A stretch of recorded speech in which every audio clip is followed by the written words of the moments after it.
एक राजा थे और उनके दो बीवियां थी। पहली रानी के दो बेटे थे और दूसरी रानी बहुत सीधी सादी सी, अपने काम से काम रहती थी, ज़्यादा चंट नहीं थी। उनके कोई बच्चे नहीं थे। और बड़ी रानी बहुत चालबाज थी और रानी से दूसरी रानी से द्वेष ईर्षा करती रहती थी और हर समय राजा के ऐसे काम में उलझाए रहती थी कि जहिया वो छोटी रानी से बात न कर पाए और कहीं जाए किसी काम में रहें संगे संगे लगी रहती थी, बच्चों के लगाए रहती थी। छोटी रानी के बात जरा भी नहीं सुन पाते थे, वह ऐसे काम में उलझाए रहती थी दिन भर। छोटी रानी सीधी अपने काम काज करती रहती थी, कुछ ईर्षा द्वेष नहीं करती थी। चलो इसके बच्चे हैं तो हमारे बच्चे हैं, सब खुश रहें, घर परिवार चले। यह भी मेरी बड़ी बहन ही की तरह है, सौतिया डाह करने से क्या फायदा है। सब लोग मिलजुल रहें, घर में शांति बनी रहे, राजलक्ष्मी बनी रहे। कलह करने से लक्ष्मी भाग जाती हैं। तब वह जो है दोनों रहती हैं। तो एक दिन राजा बाजार जा रहे, जब जाते थे तब बड़ी रानी से पूछें कि क्या चाहिए। बड़ी रानी कुछ न कुछ ढेर सारा सामान मांगती रहती, बच्चों के खिलौना ले आना, मेरे श्रृंगार का सामान ले आना, मुझे साड़ियाँ ले आना, दुनिया भरे का सब सुई धागा ले आना, सजावट की चीज़ ले आना, दुनिया मुझे ये जेवर ले आना, वो जेवर ले आना, फलानी चीज़ ले आना, दुनिया भरे का सामान बताती थी। और छोटी रानी से पूछते हैं राजा कि तुम्हें क्या चाहिए, तुम्हारे लिए क्या ले आऊँगा, बाजार जा रहा हूँ। तो कहती मुझे कुछ नहीं चाहिए।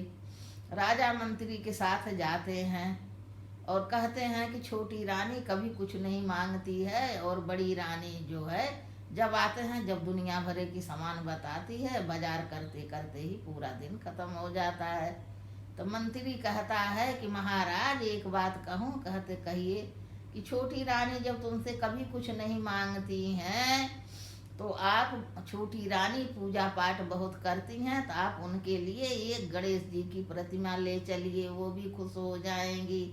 यह बात राजा के मन को भा जाती है। गए बाजार में और अपना काम सब निपटाते हैं, मीटिंग वीटिंग करते हैं, ख़त्म होती, बाजार करते हैं, बच्चों का सारा सामान लेते, घर गृहस्थी का सामान लेते, राज दरबार का और बड़ी रानी का पूरा सामान लेते हैं। और छोटी रानी के गणेश जी की प्रतिमा लेने भूल ही जाते हैं, आते गाड़ी पर बैठते चल देते। तो मंत्री पूछता है कि छोटी रानी का गणेश जी लिए, तो कहते अरे वह तो हमने भूल ही गया, बड़ी रानी का तो पूरा सामान आया नहीं आया और छोटी रानी का एक ही सामान था, वो भी भूल गया, नहीं ले पाए। आने लगते हैं दोनों जने। रास्ते में, छोटे रास्ते में एक बाजार लगी है, वहाँ एक व्यक्ति सारी मूर्ति बेच रहा, खिलौना बेच रहा। तब मंत्री गाड़ी रोकता है, कहता है महाराज यहाँ वो है, छोटी रानी के लिए गणेश जी की प्रतिमा बिक रही है, ले लो। तो मंत्री ले आता है खरीद के और गाड़ी पर रखता, दोनों जने घर आते हैं। बड़ी रानी दौड़ती, बच्चे दौड़ते, सबका सामान दे देती हैं और छोटी रानी के लिए कहते हैं यह तुम्हारे लिए गणेश जी की प्रतिमा ले आया हूँ, तुम पूजा करती हो। छोटी रानी ले लेती हैं और ऐसे कमरे में रख देती हैं, गणेश जी की पूजा करती हैं।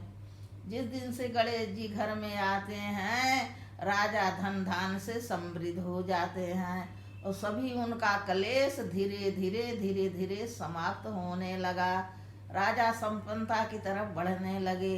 पास पड़ोस के राजाओं में जो लड़ाई थी वह भी समाप्त होने लगी। बहुत दिनों से जो मुकदमा चल रहे थे वह भी छुटकारा हो गया। राजा कई राजाओं से जीत गए, उनकी राजकाज बहुत बढ़ गई। तो राजा बड़े प्रसन्न होते हैं कि जब से गणेश जी आए हैं और घर में बड़ा शांति वातावरण बढ़ने लगा है। और छोटी रानी भी प्रसन्न है कि तनी पूजा पाठ में लगी रहती हूँ, गणेश जी की कृपा से बहुत कुछ मेरा काम हो रहा है। अब यह बात देख के सुन के बड़ी रानी के और ईर्षा बढ़ने लगी कि राजा उसकी तरफ झुकने लगे हैं, छोटी रानी की तरफ।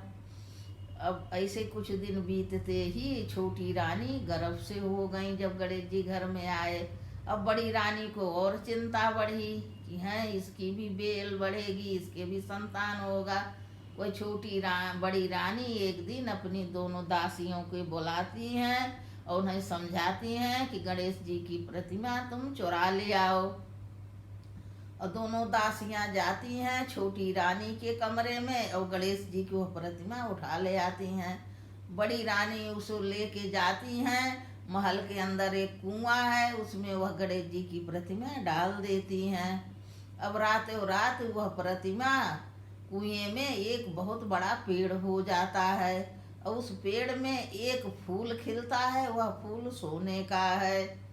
अब सुबह उठी सब लोग देखने लगे कि हाँ एकाएक पेड़ कैसे हो गया। अब भीड़ लग गई, एक जने देखे, दो जन देखे, पूरा दरबार वहाँ टूट पड़ा। और सोने का फूल देख के सब लोग ललचाने लगे, सब लोग तोड़ने के लिए उचक उचक के डंडे से हर चीज से कोशिश करने लगे वह फूल और ऊंचा हो जाए और ऊंचा हो जाए। किसी से न टूटा, कोई फूल नहीं ले पाया। अब यह समाचार सुन के बड़ी रानी और राजा भी दौड़े आए, बच्चे दौड़े आए, मैं वही फूल लूँगा, मैं वही फूल लूँगा, वह सोन का फूल है। वो लोग भी नहीं पाते हैं। इस प्रयास से सब लोग हार जाते हैं और कोई फूल नहीं पाता है। और यह किसी के समझ में नहीं आता कि यह पेड़ रातों रात यहाँ से कैसे उग गया है, यहाँ तक कुआं था। तब छोटी रानी बुलाई जाती हैं। छोटी रानी आती हैं कि तुम बहुत पूजा पाठ करती हो, तुम इस फूल को तोड़ो तो अपने भगवान के चढ़ाने के लिए।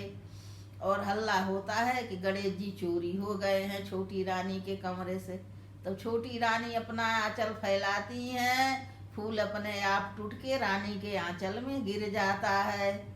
छोटी रानी फूल पा जाती हैं और उस पेड़ में से गणेश जी प्रकट होते हैं। और ये होता कि गणेश जी कहाँ गए, कैसे। गणेश जी कहते बड़ी रानी से कि तुम बता दो कि क्या करी गणेश जी के साथ। नहीं, मैं बताऊंगा। बड़ी रानी इधर उधर देखती हैं, मुंह में चलती हैं, शर्म के मारी नहीं बताती कि मैं गणेश जी को फेंक दिया था। तब गणेश जी बहुत गुस्सा होते हैं और गणेश जी कहते हैं कि बड़ी रानी छोटी रानी के ईर्षा से गणेश जी को उठा के इस कुएं में डाल दी थी, तो गणेश जी यह पेड़ हो गए हैं फूल के। और गणेश जी तब राजा कहते हैं इसे दंड दो। सब कहते हैं, रानी कहती राजा माफ कर दो, माफ कर दो, मुझसे भूल हो गई। राजा कहते कि माफी नहीं मिलेगी, इसके कारागार में डालो। बड़ी रानी के कारागार में डलवा देते हैं। तब वो गणेश जी वहाँ प्रकट हो जाते हैं और महाराज चिन्हते हैं कि यह तो वही गणेश जी हैं जो मैं बाजार से छोटी रानी के लिए ले आया था। तब और राजा का सब काम संकट दूर हो जाता है। तो राजा बहुत बड़ा वहाँ महल के अंदर मंदिर बनवाते हैं और छोटी रानी के साथ गांठ जोड़ के गणेश जी की प्रतिमा स्थापित करते हैं। रोज सुबह शाम पूजा होती है, भोग लगता है और बड़े रानी के दिन लौट आए और रानी प्रसन्न होती हैं। और कुछ दिन के गए 9 महीने के बाद छोटी रानी को भी एक लड़का पैदा होता है। महल में बहुत उत्सव मनाया जाता है, सबको पूजा पाठ, गाना बजाना, नृत्य सब होने लगता है। पूरे देश देश के राजा बधाई देने आते हैं, छोटी रानी को भी बेटा हुआ। और बड़ी रानी तो सब बर्बाद हो गई। और गणेश जी कहते हैं मैं तुम्हारे घर में सदा ही निवास करूँगा। और गणेश जी की कृपा से राजा के घर में गणेश जी सदैव देख रेख रानी की सुरक्षा करने लगे। और वह लड़का बड़ा हुआ और बड़ा होकर वही लड़का जो है राजा बना। बड़ी रानी के कोई लड़का राजा नहीं बने। बोलो राजा रानी की जय, बोलो गणेश जी महाराज की जय। जैसे छोटी रानी की कृपा करे ऊपर, वैसे ही सबके ऊपर करो, सबको धन धान पुत्र सबसे समृद्धि प्रदान करो। बोलो गणेश जी महाराज की जय।